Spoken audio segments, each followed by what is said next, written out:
Qardaş, xanıma bir sok. Qardaşa da eyni sok. Mənə də çoxlu sok. Yaxşı. Bacıma da çöplü sok. Oğul, hamımıza. Hamımıza sok. Bu da müasir filmlərimiz və aktyorlarımız. Utanç. Vətəndaş mövqeyimlə Rayət İmaməliyev. Nəsimi filminin bir hissəsi mənim doğulub boya başa çatdığım Naxçıvanda çəkilib. O zamanlar rayonumuzun kənd sakinlərindən biri, Səfər adlı birisi 15 gün yoxa çıxır. Rayona xəbər yayılır ki, bəs deməyəsiz, Səfəri filmə çəkiblər. 15 gündən sonra Səfər kəndə qayıdır və deyir ki, Nəsimi filminə çəkilmişəm. 6 aydan sonra televizorda nümayiş olunacaq. Rayonda şayələr dolaşdı. Kimi dedi ki, Səfər Teymurlənc obrazını canlandırıb.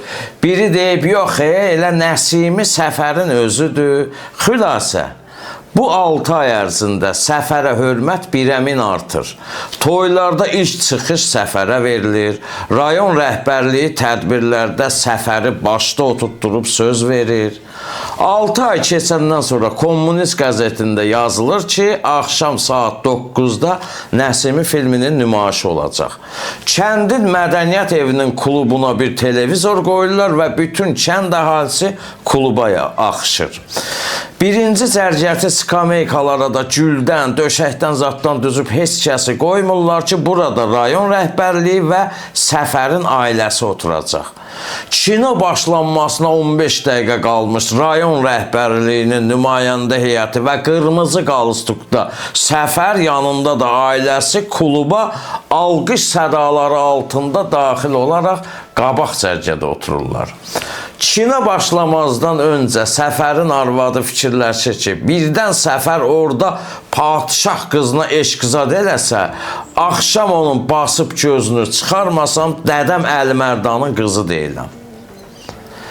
Oğlu düşünür ki, indi atam tək başına Teymurlənc ordusunu qırıb qılıncdan keçirəcək. 10 ildir evdə qalıb qarayan Səfərin qızı da fikirləşir ki, bəlkə də məşhur aktyor Səfərin qızı olduğum üçün mənə də bir elçi gələr. Nəysə, film başlayır və filmin ortalarına qədər Səfər görünmür. Filmin sonlarına yaxın Teymurlənc ordusu əhalini qırıb çaya tullama səhnəsində Səfər birdən ayağa qalxıb əlini televizora uzudub deyir. 1, 2, 3. Ay cəmaət, diqqətlə baxın, çaydan aşağı axan 6-cı meyit mənəm. Müasir aktyorlarımızın apardığı rollar Səfərin 6-cı meyit obrazı kimi bir şeydir. Utanç və bərbad.